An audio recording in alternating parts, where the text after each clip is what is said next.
Buenas Sí, noches. buenas noches, Raquel. Estoy conversando con Ana. Sí, somos otros cuerpos.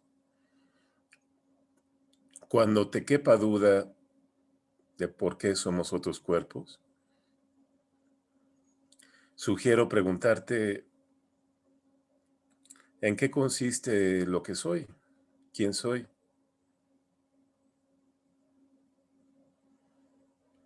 Es como entrar por la vía inversa, ¿no? Tenemos un nombre y una serie de datos que nos dan la idea de que somos un individuo. El individuo quiere decir no dividido. Somos una entidad y es mi mundo. Y muchas cosas de la supuesta identidad las manejamos en singular, pero por una convención no se sostiene que seamos una unidad en ningún momento. Cada día lo vemos así. En el día somos muchas, somos muchos. ¿O me equivoco? O alguien podría decir que es todo lo contrario. ¿Tienes una unidad, Raquel? ¿Tienes un yo sólido y a prueba de cualquier cambio? No, yo creo que yo sería la persona menos unificada. O sea, entre una multitud, allí estarías tú con varios. ¿Cómo lo vives tú entonces? No tengo ninguna disociación ni nada por el estilo, ¿ok? Aclaro para que no se vaya a interpretar por ahí. Pero pues definitivamente soy como muchas personalidades o muchas personas a lo largo de cada día. Em, no sé, porque hay una convención social, porque tengo un papel en mi trabajo, porque em, un papel en mi familia, un papel incluso con mis mascotas, un papel en el vecindario, o sea, son muchas capas, creo yo. Yo creo que todos, bueno, pienso que todos lo vivimos un poco así, pero no sé, a lo mejor hay personas que que les es más fácil fluir por el mundo. No sé. No es que yo esté en medio de una multitud, más bien sería como una multitud de Miriams, ¿no? O de Raqueles, ya desde ahí, este, que se van manifestando, ¿no? Esencialmente, pues creo que sigo siendo la misma, ¿no? Con los mismos valores, con los mismos parámetros, pero eh, pues hay cosas que se tienen que reservar, por ejemplo, en el área laboral, o hay cosas que se tienen que reservar con personas que no son del todo nuestros amigos, como en el vecindario. O sea, hay un trato cortés, pero pues nada más, no hay más, no hay más cercanía y cosas así. Ujú. Es un fenómeno eh, convencional que está en muchas sociedades. No conocemos todas las sociedades, así que no podríamos decir todas las sociedades, pero creo que en las sociedades que conocemos está este extraño fenómeno de considerar a cada cuerpo una persona, una individualidad con una identidad y con ciertas características que la hacen única y que por lo regular no varían, sino que la definen y que su constancia le da carácter, previsibilidad, lo que llaman comúnmente un modo de ser. Nos encontramos ante una de las paradojas más fuertes, incluso más grotescas, porque te das cuenta que muy pocos cuerpos se reducirían a una entidad singular, sin cambios, sin que fueran habitados por otros. Tendría que ser un cuerpo sumamente pobre en cuanto a imaginario porque esto está directamente involucrado con el imaginario, ¿no? Entre más ricos en cuestión de imágenes sean tus imaginarios, más cuerpos vives. Esto es por sentado. Y hablo de tus imaginarios olfativos, gustativos, táctiles, visuales, de memoria. Si son poblados de muchas imágenes, tú misma te das cuenta que estás habilitada para vivir en más cuerpos.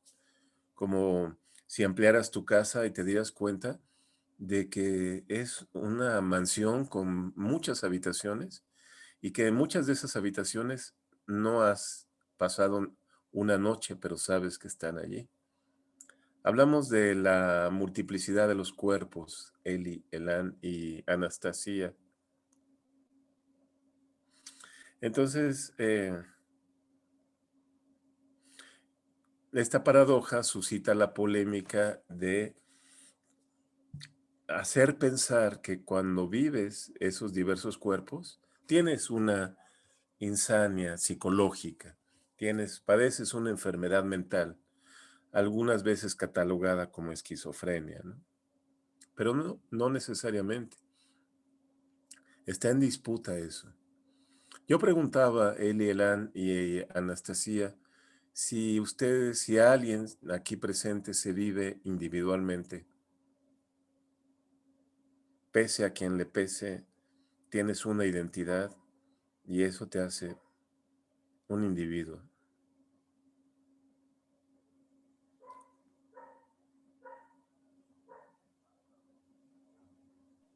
Es decir, ¿Cuál es la? Sí, Perdón. sigue. No, perdón, yo quería la pregunta, no la entendí. Ujú. ¿Cómo te vives? ¿Como un individuo o como muchos? Esa es la pregunta. Sí.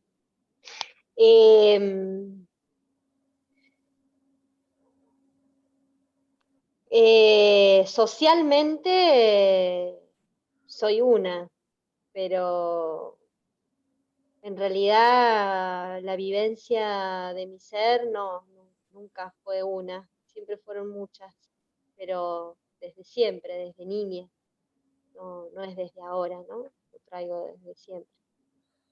Ujú. Pero socialmente sí, porque uno irremediablemente se tiene que adaptar a ciertas cosas. En la escuela, por ejemplo, había ciertas eh, patrones que uno se tenía que ajustar y, y uno va aprendiendo a saber mostrarse de una forma socialmente y bueno, y a través del arte, ¿no? Poder sacar esas otras voces, esas otras identidades. Ujú. Anastasia, ¿te ibas a decir algo también? Básicamente no tengo mucho que agregar.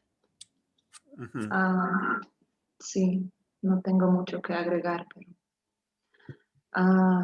yo creo que también se trata de la importancia de comprender que a veces lo que ocurre es que no solo poseemos la identidad, sino que en todos nuestros procesos nos identificamos con esta identidad. Y en cierto sentido eso resulta un poquito como limitante en el desarrollo creativo. Y cuando sueltas un poco las riendas de esta identidad, es decir, no te metas como en esa cajita de ese cuerpo y esa nacionalidad y esa edad fisiológica tuya y bueno, en todos los papeles sociales que están sobre ti. Si es que te atreves, digamos, a dar un paso más allá de esto, llegas a unos hermosos descubrimientos. Por ejemplo, sí, si es que topamos el tema de la niñez.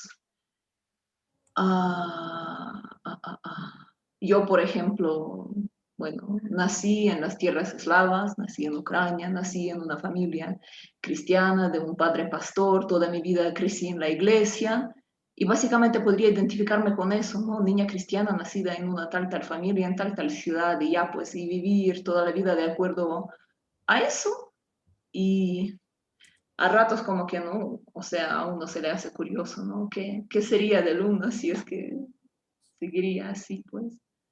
Pero básicamente no somos un solo cuerpo, ni tampoco somos, o sea, como dice Helio, es decir, en la sociedad se nos percibe como una unidad, ¿no?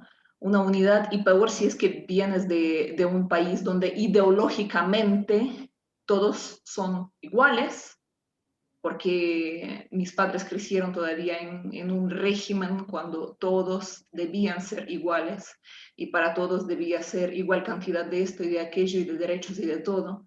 Imagina, ¿no? O sea, crecer en esto, eh, qué tipo de caja mental debe ser cuando cada día te hacen, te exigen prácticamente identificarte con la identidad que esta misma sociedad te da desde nacido. Y entonces, qué maravilloso es saber que no es necesario estar dentro de esa caja y que la identidad esa, bueno, o sea, que esté como parte de esta vida porque tú naciste aquí, entonces es parte de ti. En tus papeles tú te llamas Anastasia y tu edad es tal. Y ahí pues tienes esto y aquello, ¿no? Pero realmente todo va mucho, mucho más allá. En ciertas ocasiones, porque en ciertas prácticamente cada día, eh, yo siento cómo se pronuncian en mí otros cuerpos y otros seres, y estos seres no tienen nada que ver con mi identidad biológica, ni tampoco con mi nombre, ni tampoco con mi nacionalidad, ni tampoco con la ideología en la que yo crecí, digamos, ¿no? O sea, eh, a veces igual se me hace interesante cuando alguien dice que eh, pertenece a ciertas tierras, ¿no? Por decir, o sea, tú puedes nacer en ciertas tierras y tus raíces también pueden ser ahí, pero también hay otro tipo de raíces que no tienen nada que ver con tu nacimiento en la tierra, digamos, en la que naciste, ¿no? O sea, territorialmente no tiene nada que ver. Y ahí te chocas con el hecho de que tienes algo de los seres de cada, de cada tierra, ¿no? Del mundo, como si todo fuera básicamente un solo espacio, algo así. Así que sí, eh, vivo así, por eso digo yo no tengo mucho que agregar y sin embargo sigo hablando. Eh, obviamente vivo según como mi identidad dada por la sociedad. Más bien, o sea, no es que lo viva, ¿no? Así, que sea como el centro de mi existencia, ¿no? Pero lo vivo como algo que se da porque nací, porque tengo mis papeles y etcétera. Pero sin embargo, vivo mucho más allá de eso. Es como desidentificándome de la identidad dada por la sociedad, eh, doy apertura a una inmensa, infinita cantidad de cuerpos, de seres, de energías, de todo tipo de lo que pueda habitarme, le dejo que me habiten. Y es maravilloso.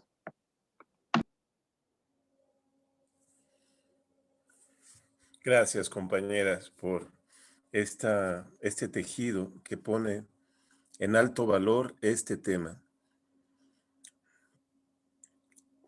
Te identificas, me identifico, nos identificamos, como dice Anastasia, con esos elementos de identidad, que por otro lado, no todos los pusimos nosotros, muchos son puestos sobre nosotros. Nos identificamos y hay una ocasión en que nos vemos comprometidos con esa identificación, cuando viajamos. Cuando viajamos especialmente a un lugar que no nos conocen, digamos, vamos a otro país. Es como si nos lleváramos nuestro estuche de compartimentos de identidad. Y en el primer taxi, saliendo del aeropuerto, o incluso en el aeropuerto cuando vamos a comprar un chocolate antes de salir, el empleado o el taxista nos pregunta, ¿de dónde eres? Where are you from? ¿De dónde sos? Y entonces tú sacas de tu estuche los datos, las actitudes y corroboras lo que las personas que te conocen sabrían de ti. ¿Por qué no decir, pues yo soy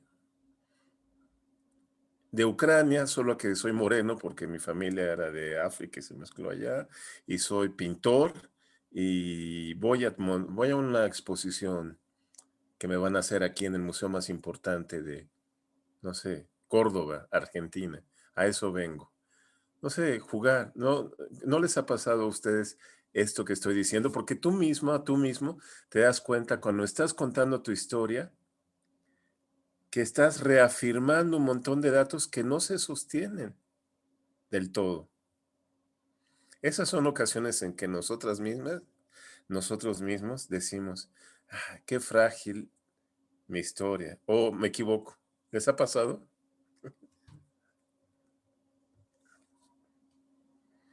Entonces, claro, hay una satisfacción social. Ser la linda Eli, ¿no? Que es tan simpática, tan buena maestra, que le gustan las tortas de manzana, ¿no? Y en tu cumpleaños te regalan las tortas de manzana cuando las aborreces, porque no te saben ver, no eres realmente coincidente. Pero ¿por qué lo soportas? Eso es una pregunta, ¿no? ¿Por qué soportamos que los demás nos vean de alguna manera que nosotros no somos? Para quitarnos de problemas, porque es mejor no discutir, porque eso conviene a eso. Cumplo mi trabajo, cumplo con mi rol social, y entonces en mi casa, en mi cueva, en mi choza, en mi mansión, soy quien soy. Ahí sí tengo mi mundo y lo ritualizo.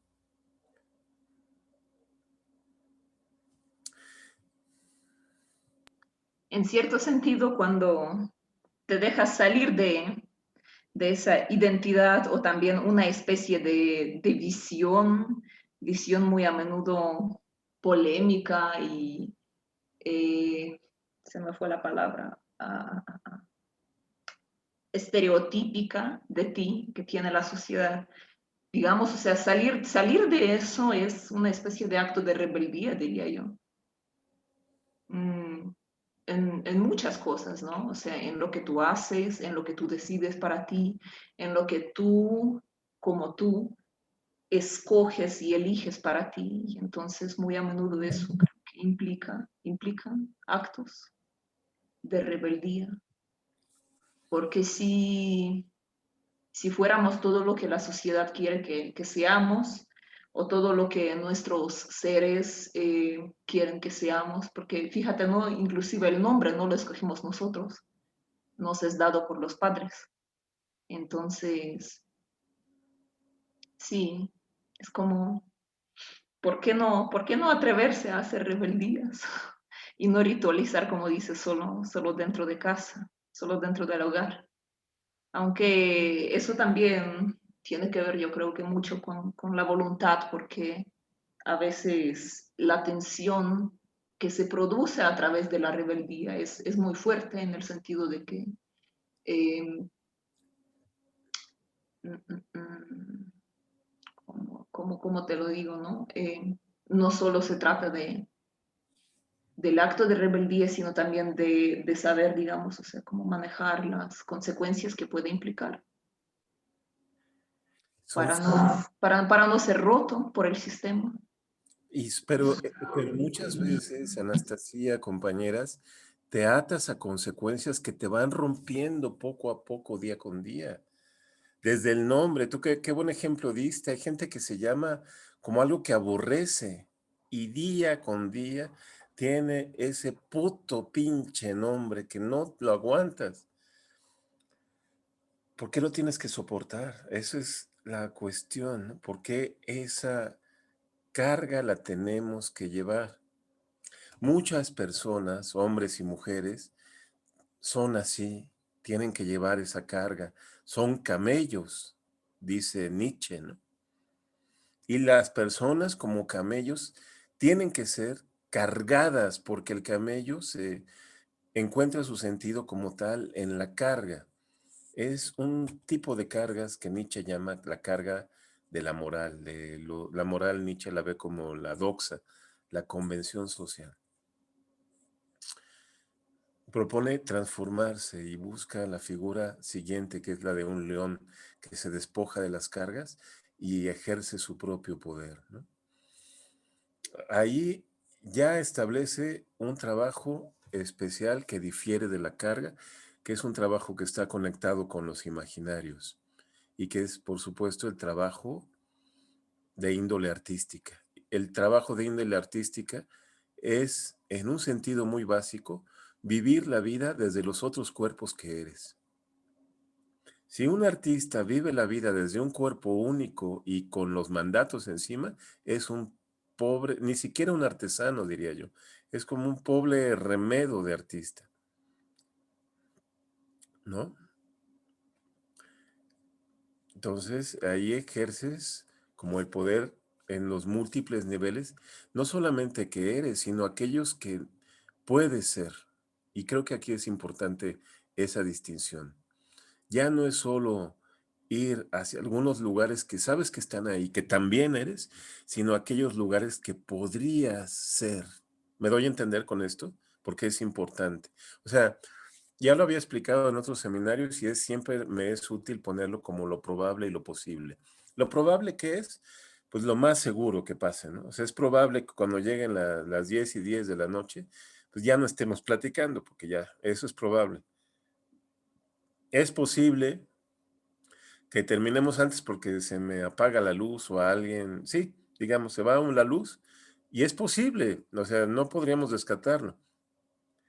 Y muchas cosas de nuestra vida las ponemos entre lo probable y lo posible, pero si esta cuestión de conectar nuestra vida con la creatividad no la podemos poner en los parámetros entre lo probable y lo posible, porque si no, vamos a repetir lo que ha sido probable o posible. No hay de otra. Lo vamos a terminar repitiendo.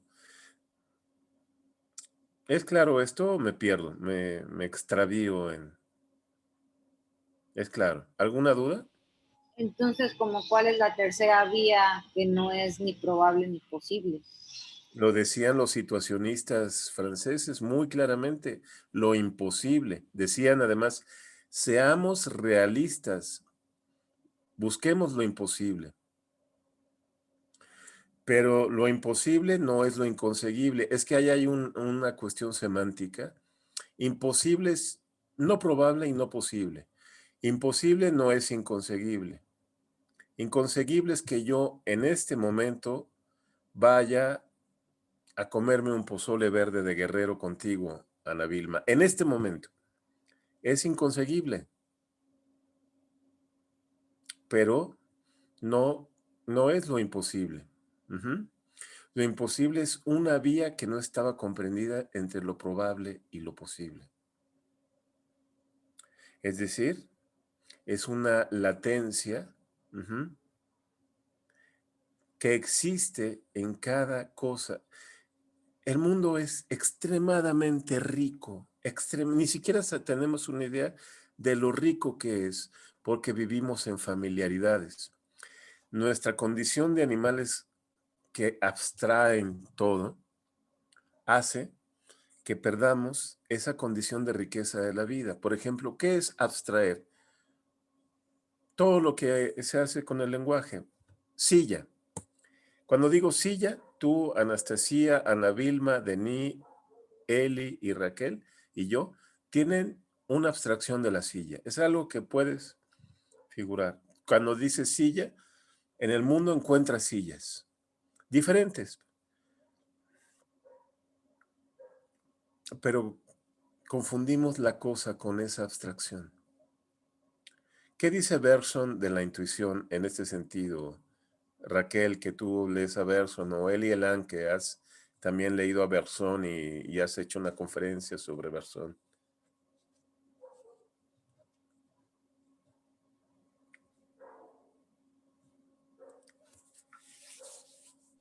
¿Qué dices sobre qué, Emilio?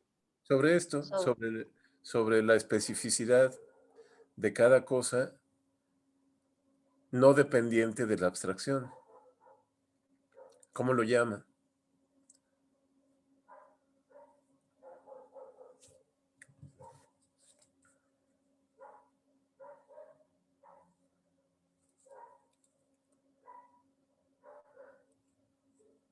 ¿Hola? Sí, estoy pensando. No, me,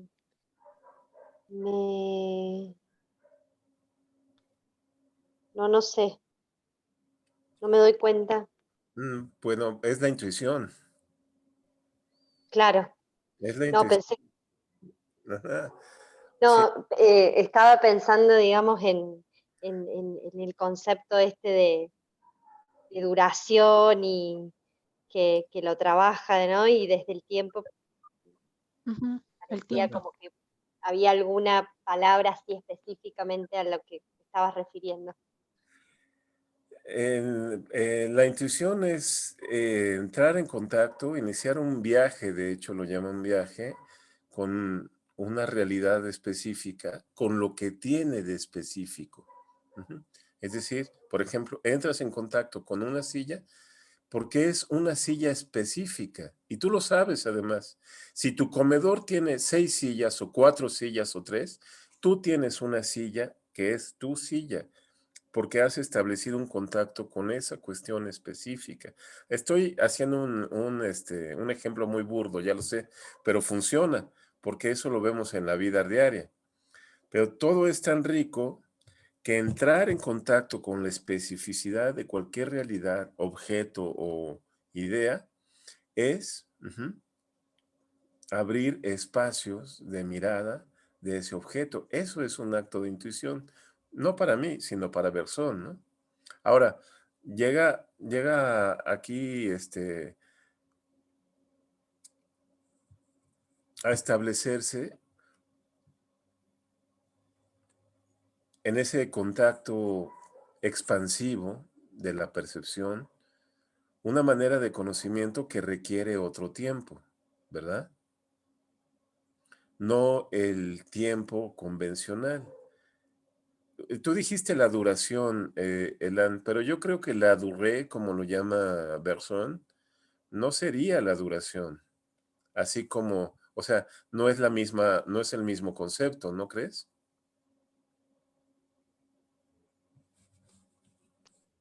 No, yo creo que no, es como complejo entender en algunos puntos la teoría de Bergson, pero, a ver, corregime si me estoy mandando cualquiera, pero creo que la durée, que es la duración, eh, es, eh, digamos, forma parte, ¿no? Del tiempo, pero tiene que ver con ese proceso de flujo constante de transformación en el que va sucediendo, ¿no? Y que justamente ahí en esa duración uno puede ser consciente de eso, de que el tiempo va sucediendo. ¿Es así o estoy... Sí, sí, sí, vas bien, solo que esa conciencia es múltiple. mm, No está atada a la confusión de ubicar el tiempo con el espacio. Este es mi tiempo, este es mi espacio, y mi tiempo está sujeto a lo que percibo en este espacio. No, porque cuando estoy desarrollando mi ser en la durée, estoy vinculándome, por ejemplo, en las realidades imaginarias de mis viajes, en los aeropuertos que he visitado. También veo a mi madre, estoy vinculándome cuando era niño y aprendí a leer. Todo eso ha pasado por mí en este momento, en estos minutos, ¿no? Claro, es como si se reactualizara todo el tiempo. En forma múltiple. Ujú. Ujú. Sí, Entonces, exacto. ese, perdón, Raquel, adelante. No, solo eso, ajá, que yo entendía la duración como una multiplicidad, o sea, es decir, digamos que vemos, digamos, los aviones o percibimos un olor y en esa percepción se abre el tiempo. Entonces entramos a todos esos imaginarios, como lo acabas de mencionar, o esos momentos, Y entonces o sea, ese instante puede durar un minuto, pero a nosotros nos duró 10 años o quién sabe cuánto tiempo habremos invertido en eso que nos recordó. Ujú. Esto sucede en la novela de Marcel Proust varias veces en El Busca de Tiempo Perdido, ¿no? En una situación cotidiana, un movimiento en un juego de té provoca que el protagonista se vaya a evocar un gran amor y sus detalles. Pero nos pasa en nuestra vida. Por eso hizo una gran aportación filosófica Bergson cuando dijo el tiempo no tiene que ser sinónimo de espacio, precisamente por lo que dice Elan y luego continúa con gran acierto Raquel, ¿no? Porque el tiempo tiene una capacidad, una potencia de ser habitado de manera múltiple y expandida. Es una condición poética. ¿Será que también podríamos incluir acá lo que hemos hablado en una de las sesiones, una especie de memoria del futuro? Memoria del pasado, pero de las vidas que tal vez ni siquiera recordemos, y también memoria del futuro. Qué bueno que trajiste eso a colación, te agradezco mucho, Anastasia, porque en esas opciones que se abren en la Duré está la memoria del porvenir, porque la memoria del porvenir precisamente corresponde a eso imposible que decíamos con Ana, ¿no? O sea, es una línea que hace síntesis entre lo probable y lo imposible, pero que está allí, en una fisura, en un entre. Yo lo había llamado en alguna sesión de los rituales un no lugar. A eso me voy a referir de aquí en adelante. Al no lugar es un concepto. El no lugar es un lugar en los lugares, pero es un no lugar. Es un estado liminal. Es un estado de umbral. Emilio, ¿tú le llamas a ese no lugar intuición? Yo le llamo a la posibilidad de estar en ese no lugar intuición. Oh, Ujú. gracias. Me gusta ese porque ese tiene aliento, tiene un aliento que es esa potencia, es según Bergson el elán también, ¿no?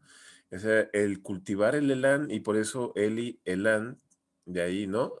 ¿Qué es el elán, Eli? Es el impulso, la fuerza vital. Ujú, según Bergson, ¿no? Ujú. El elán, el impulso, la fuerza vital necesita esos recorridos como un alimento, ¿no? Lo que nos hace estar vivos no es durar, es la durée. Durar cualquiera, o sea, cualquiera que más o menos se mantenga comiendo y más o menos limpio para no infectarse, puede durar. Es decir, una inmensa cantidad de cuerpos viven para durar, viven para vivir otro día. ¿Se entiende esto? O sea, yo te pregunto a ti, ¿tú vives para vivir otro día? ¿Vives para que mañana amanezcas? ¿Y tratas de permanecer el día de mañana para que el sábado también?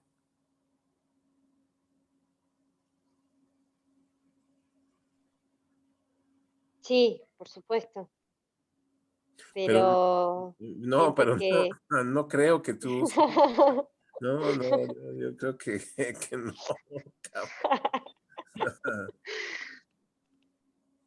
Necesitamos eso, exactamente, la motivación, algo que nos mueva, que nos vibre. sí, Pero, que, sí, que es adelante. también, digamos, como una, no sé, como una voluntad, ¿no? Como la voluntad de, de hacerlo, yo la fuerza esta vital, en este sentido lo tomo como el alimento de la voluntad de querer vivir, ¿no? De querer llegar a, no sé, el domingo tengo una función, ¿no? Y quiero llegar a la función. Y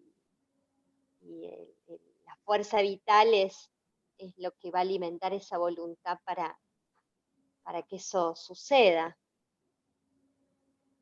Ujú. Sí, para vivir más, ¿no? Para más vivir. Sí, la vida es esto que está, ya de por sí es muy rica. Oh, alma mía, no aspires a la vida inmortal, pero agota el campo de lo posible, decía un viejo poema de Píndaro. Agota el campo de... ¿Para qué aspirar a la vida inmortal si aquí ya tenemos suficientes niveles de experiencia que vivir? Diría en mejores palabras Píndaro, ¿no? ¿Y qué tal si a la fuerza vital en vez de, bueno, no en vez de porque cada uno tiene su forma de aplicarla o expandirla, ¿no? O sea, tú mismo dices, no aspirar la vida inmortal, sino vivir como a plenitud la vida que se tiene acá. Entonces, ¿qué tal si la fuerza vital es básicamente vivir a plenitud cada día sin preocupación del si vendrá el mañana o no vendrá? Porque el mañana tiene que ser la motivación para expandir esta fuerza vital. Tal vez te duermas una noche y en la mañana no despiertes, entonces, ¿por qué no expandir la fuerza vital como motivación de vivir esta vida a plenitud cada día sin darle importancia si mañana vendrá o no vendrá? Porque total, mañana es solo la limitación o digamos o sea, como una especie de definición temporal que le colocamos nosotros, no más. Yo creo que eso que dices, Anastasia, en gran medida impulsó a un pequeño grupo de personas, muy pequeño grupo, a finales de los 50, a decir, pues, ¿por qué seguir viviendo como si estuviéramos vivos siempre? ¿Por qué no mejor morir y vivir muriendo? ¿Y por qué estos parámetros de movimiento y no precisamente los movimientos que pueden tener en mí el agua, el animal, el fuego, la abuela, ¿no? El niño que no nació, es decir, a los inventores del buto, ¿no? Y entonces encontraron en la danza una vía estupenda porque la danza es quizá la mejor vía que conocemos para vincular esos mundos diversos, porque en la danza las cuestiones que tienen sentido contrario no chocan ni se cristalizan ni se funden ni se inmovilizan, sino que encuentran alianzas y se generan nuevos movimientos. Entonces, todas las contradicciones que te puedas imaginar a partir de lo que estamos hablando, ¿no? Vivir muriendo, ¿no? Rescatar el pasado como futuro, ser a la vez mujer siendo hombre, ser un niño que no nació y a la vez ser un demonio, etcétera, son posibles en el cuerpo porque el cuerpo tiene todas esas potencias, ¿no? Entonces, lo que vemos en Buto es una síntesis de antiguas consideraciones filosóficas al respecto de lo que estamos hablando, ¿no? Filosóficas no solamente de gente que se sentaba a meditar, a pensar en el establishment filosófico, sino por ejemplo de gente performática también, como los guerreros, ¿no? Como los samuráis que se educaban en un código estricto para morir, el código Bushido o el Hagakure, que es el libro de las hojas que caen, son libros que enseñan diariamente a morir. Era una disciplina que los samuráis, habíamos visto una película, ¿no? En otros seminarios sobre el respecto, el camino del samurái. Eso, por ejemplo, ¿no? Toda la constelación de monstruos que vimos en el seminario de Butoban con el Japan Demonium, ¿no? ¿Hasta dónde puede? Esa es la pregunta espinociana, ¿no? O sea, digo, la cuestión espinociana. Nadie sabe lo que puede un cuerpo. Entonces, que el cuerpo pueda todo lo que nadie sabe. Eso me lleva a ligar el buto con la intuición, porque es, creo yo, el hecho cultural más presente donde la intuición se ve en todo su esplendor. No conozco, no me imagino algún otro fuera del buto o el acto genuinamente auténtico de el erotismo. Pero a lo mejor es mi limitación. ¿Ustedes conciben otro campo donde la intuición se manifieste tan plenamente como en el buto y el erotismo?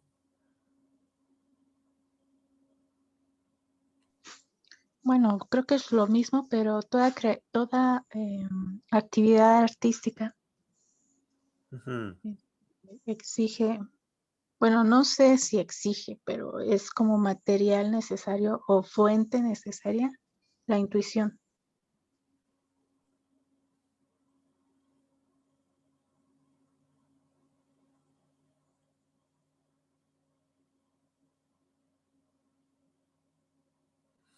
Ujú. Profe, yo me quedé un poco con lo que mencionaba ahorita y como rescatando la clase anterior.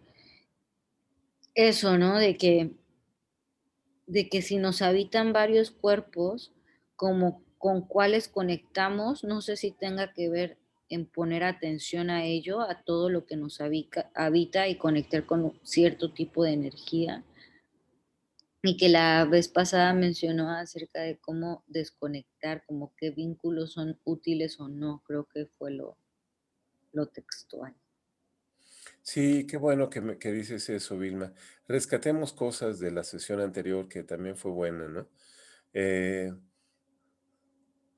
Hay cuestiones que te tienes que desconectar en este vicio de ser tú misma, de ser tú mismo, ¿no?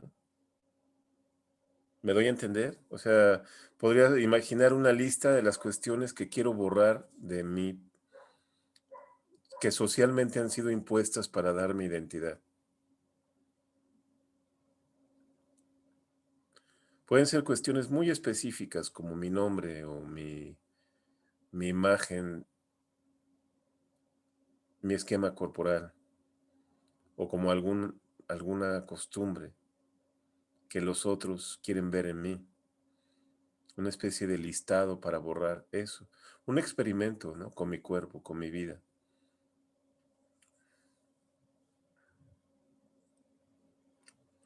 Eso va a ser siempre útil, porque me va a llevar a verme a mí misma, a verme a mí mismo. Otra estrategia que ya habíamos comentado y que es muy útil también, no sé si alguien la usó o la quieren usar, es hacer una entrevista a gente acerca de quién eres tú.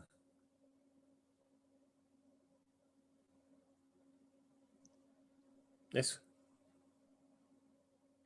¿Cómo? O sea, hacerle, por ejemplo, te pregunto a ti, ¿quién eres tú, Emilio? ¿sí? Y a mí, no, tú me preguntas, Raquel, ¿quién soy yo? O sea, yo te digo, ¿quién soy yo? O sea, yo, Raquel. Exactamente. A mí Ok. o a las compañeras, pero también al señor de la tienda con la que siempre vas a comprar, también a tu amiga, a tu pareja, también a tu maestra, también a tu empleada o a tu empleador, también a una serie de gentes en distintas posiciones que tenga noción de ti, más o menos noción de ti día con día. Es que eso también Sí, quería comentar, perdón, Raquel, hace rato, ¿no? De la consistencia, o sea, si vamos todos los días al trabajo o a la escuela, no puedes decir, hoy me llamo amarillo y díganme así. Por hoy me llamo así y al otro día de otra forma, porque pues yo creo que preciso por estar como en este camino de las artes o de la danza, es un espacio a experimentar con todo ello, no que sea en la interioridad del salón o de la casa, pero como que es imaginario fantástico, no es como para la realidad estructurada con la que muchas veces nos enfrentamos día a día, como ellos, si llega con el bolillero solamente ve la imagen que es Raquel a esa hora de la mañana que le compra, no sé.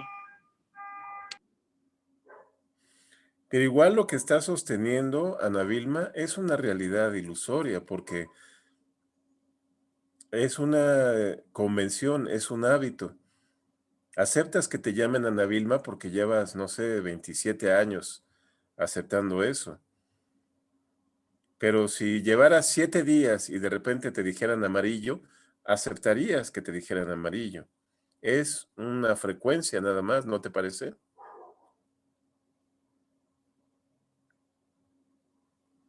Sí, sí, también, pero no sé, como de pronto eso, se me viene la palabra consistencia entre un día querer ser amarillo y otro día querer ser manzana, no sé, como uno permitirse jugar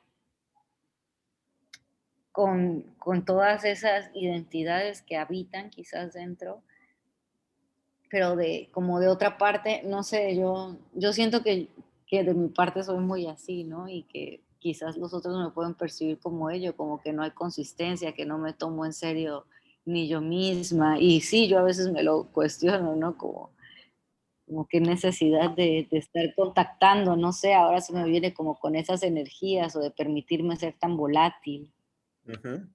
Claro, mm, Yo claro, quisiera, sí.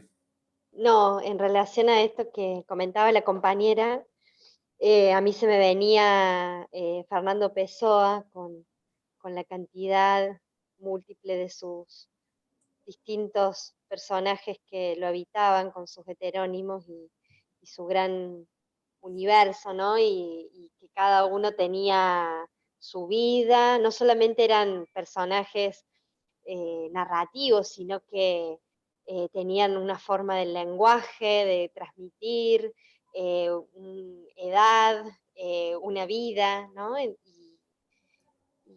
bueno, no, me llevaba a eso, ¿no? A esa multiplicidad y también a esa vorágine también de estar, de ser habitado por tantas identidades.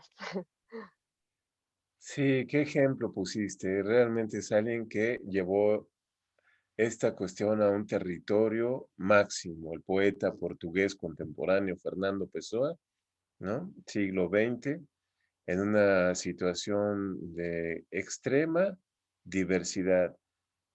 Hizo uso no de seudónimos, porque seudónimos es publicar con el nombre de otra persona. Hizo uso de los heterónimos, es decir, fue otras personas. Y como dice Elan, esas otras personas que fue tenían su propia manera de escribir, no escribían igual, tenían su biografía, se intercambiaban cartas entre ellos, se daban lugares de citas, desarrollaban un entramado máximo en esta cuestión de disolver los lugares comunes.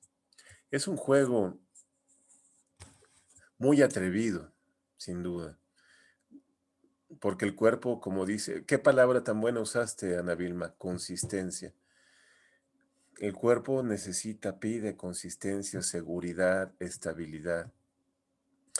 Pero por otro lado, la literatura de los heterónimos de Pessoa era muy consistente, extremadamente definida en su estilo. Ricardo Reis era místico. Álvaro de Campos tenía una cuestión de ver al vacío existencial que llega a ser incluso cruel, ¿no? Pessoa era una especie de naturalista, poeta del naturalismo contemporáneo. Tiene otros muchos. Profe, por eso decía yo que conecta con cierta energía. En una entrevista a este Fito Páez, él decía que no creció con su mamá, pero que él la imaginaba tanto, que sabía como todo de ella sin haber estado con ella. Y es eso, ¿no? Yo creo que tiene ese acceso a ese imaginario y pudo conectar con la energía de su mamá. Has dicho la palabra mágica, Ana Vilma, la palabra mamá, porque vemos aquí que hay por lo menos 3 mamás. Aquí vemos, por ejemplo, a una mamá en acción, a una mamá en su hábitat. Qué gran ejemplo de eso necesita un hijo, justo lo que Anastasia está haciendo. Dar resguardo, estabilidad. Ese cuerpo que está allí, un bellísimo cuerpo, está en resguardo, en confianza, porque la madre le ofrece eso y más, en completa seguridad. Ese calor no lo va a encontrar más adelante cuando se desarrolle en ningún otro lugar, con esa calidad psíquica, emocional, sumamente importante. Anastasia le está dando de comer a ese cuerpo, le está entregando una condición, una cualidad energética muy particular. Entonces, sabrán ustedes, digo, mejor que yo, pero lo digo como torpemente primero para que ustedes lo digan mejor. Elan, Denis y Anastasia tienen que tener consistencia en su papel de madre. Pero también haces uso de un nivel de creatividad y de posibilidades de cambio increíble, ¿o me equivoco? ¿Sabes que yo lo pienso? Cuando digo esto, lo pienso en mi madre, por supuesto.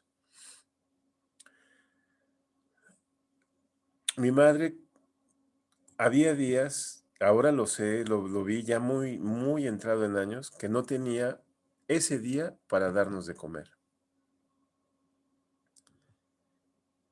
Entonces, lo que hizo fue decirnos, hijos, hoy no voy a cocinar, porque me cansa cocinar. Hoy vamos a ir a comer a un restaurante. Uf, mi hermana y yo, pues nos ponemos felices. Ah, bravo. Mi madre se llevaba productos cosméticos para vender y sin un quinto en la bolsa llegaba al restaurante y a los meseros, a los encargados les vendía, aunque fuera a plazos, pero sacaba para pagar la cuenta de ese momento. Nunca nos sacaron de un restaurante porque mi madre no tuviera dinero para pagar la cuenta. Pero nosotros no sabíamos eso. Para nosotros era un momento de lujo al cual nos habituó. Muchas veces, incluso como le pagaban más, al salir del restaurante nos íbamos al cine y a comer una dona después. O sea, si mi madre hubiera sido demasiado consistente, hubieras dicho, pues la consistencia, la estabilidad es que también no tenga un peso. Entonces, había un juego extraordinario entre su estabilidad, su firmeza y su capacidad para la improvisación. ¿Le resuena esto que digo, compañeras madres? Sí. ¿Cómo lo viven ustedes?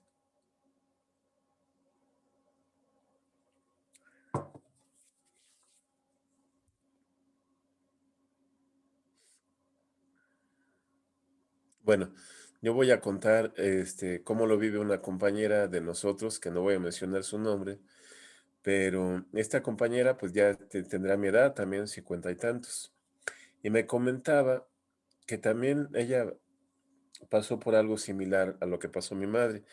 Ella vive en una región sudamericana que es fría en épocas de invierno y muchas veces no tenía para el querosén o carbón para calentar la, eh, la salamandra de su casa. Entonces, cuando sus hijos despertaban para ir a la escuela, los ponía a bailar para que entraran en calor. Ponía música y bailaban todos antes de tomarse una leche con azúcar o mate cocido e ir a la escuela, donde ahí ya les daban un alguito de comer. Y ella me decía que sus hijos nunca supieron que no tenía para calentar la casa. Todo el tiempo pensaron que bailar era una costumbre de la familia, ¿no? Y cuando supieron que otros niños no lo hacían, le decían a la mamá, ay, mira estos pobres compañeritos míos que no saben bailar cuando amanece. Eso para mí es un ejemplo vivo de una armonía entre consistencia y una capacidad de improvisación tremenda. ¿O cómo lo ves, Denis? Que de repente apareciste así, de la nada. Sí, es que me emocioné.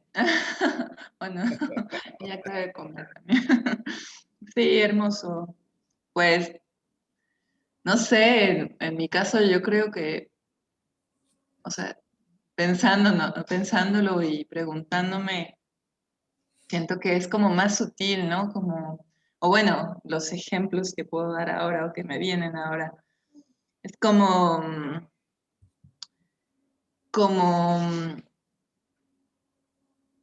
todo lo que voy como aprendiendo o madurando y cada que tengo que guiar a mi hijo es como, vengan a mí, ¿no? O sea, como una invocación, venga a mí como todo esto, estas revelaciones, este entendimiento que voy logrando cada día, vengan a mí ¿no?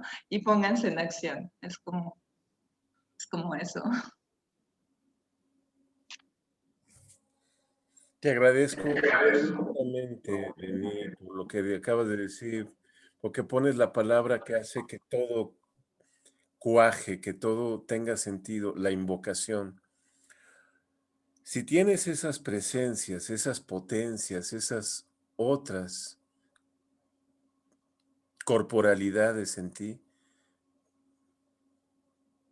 puedes recurrir a ellas. No estás sola, no estás solo, ¿no? ¿Cómo es esa invocación para ti, Denis?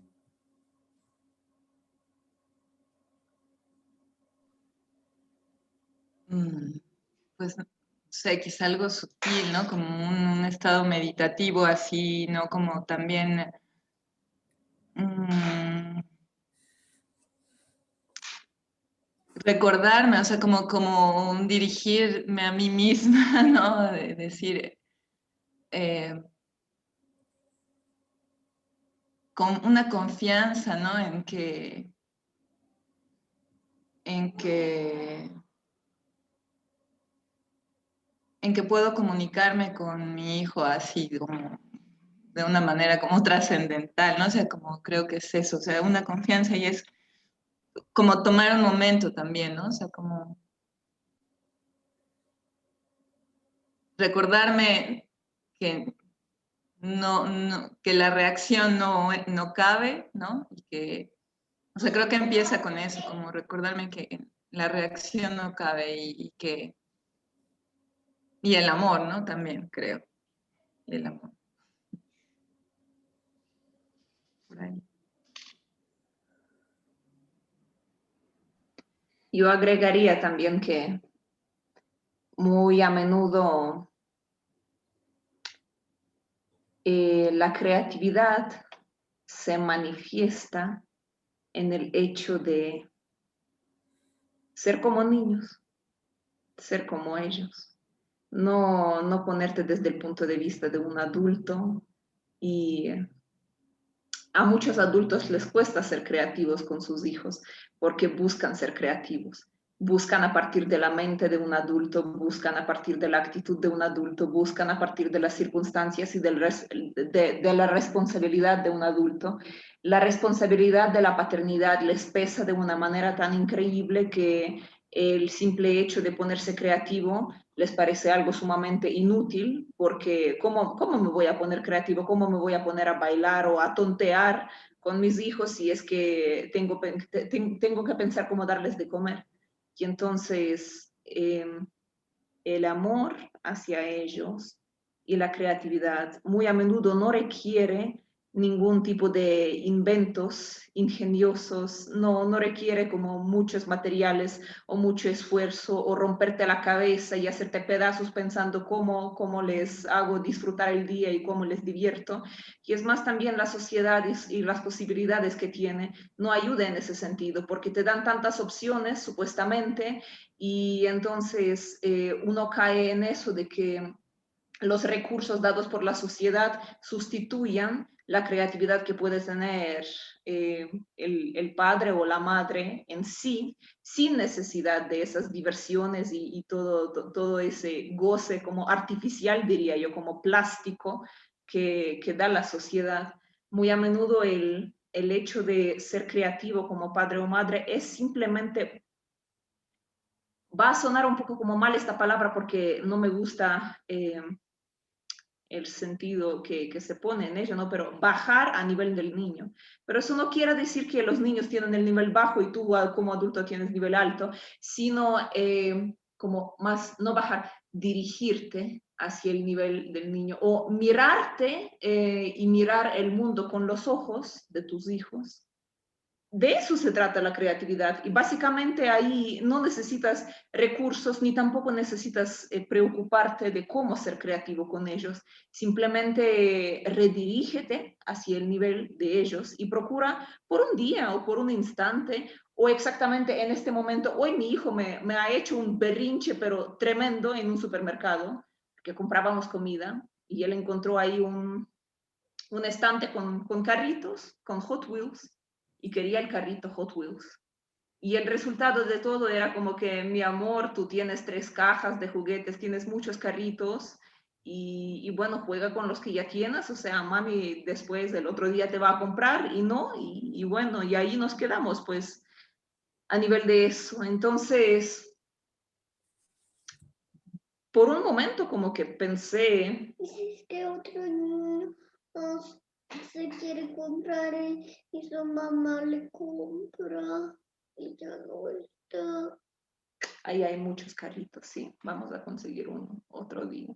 Entonces, es eso, es mirar a veces las situaciones con los ojos de ellos, porque lo que para nosotros nos puede parecer una tontera o algo que no significa nada, ¿no? Para ellos es todo, toda una cosa así global, diría yo. Entonces, es de eso, básicamente. La creatividad a partir de, hasta yo que crecí como aprendiendo mucho de estas lecciones en una escuela dominical en medio de la capital de Ucrania, ¿no? Ay, en la Biblia, en el Nuevo Testamento, en una de las partes, prácticamente en cada evangelio hay una mención de eso, ¿no? Sobre el sermón sobre la montaña que da Jesucristo en una de las ocasiones, ¿no? Y entonces, entre tantas enseñanzas que ha dado ahí, una es muy simple: sean como niños, y yo creo que parte de este ser como niños es también la paternidad y maternidad, ser como nuestros hijos. Ahí me regreso, bueno, traigo de nuevo a Pessoa porque por lo que dice Anastasia de esta poesía que habla sobre amar es la eterna inocencia, ¿no? La única inocencia es no pensar, entonces. Pero más que no pensar, creo que es eso, conectar con la creatividad, conectar con algo que va más allá como de lo mental. Y bueno, con esto que dice, ¿no? Como la inocencia, como están percibiendo la realidad de ellos, ¿no? Ellas, los niños. Bergson aquí nos diría a todas, a todos, su famosa frase de: trata de no repetirte nunca. Aunque tengas ritos, hábitos, rituales, hazlos de alguna manera diferente. Trata de no repetirte nunca, aconsejaba Bergson. Nietzsche también habla, la última de las 3 transformaciones, después de pasar por el camello, después de pasar por el león, es llegar a ser niño. Un punto curioso que, ¿qué diría Nietzsche de que ahí en ese punto coincide con Jesús? Es muy, es muy bueno. Sviatik, hola, buenas noches, Sviatik.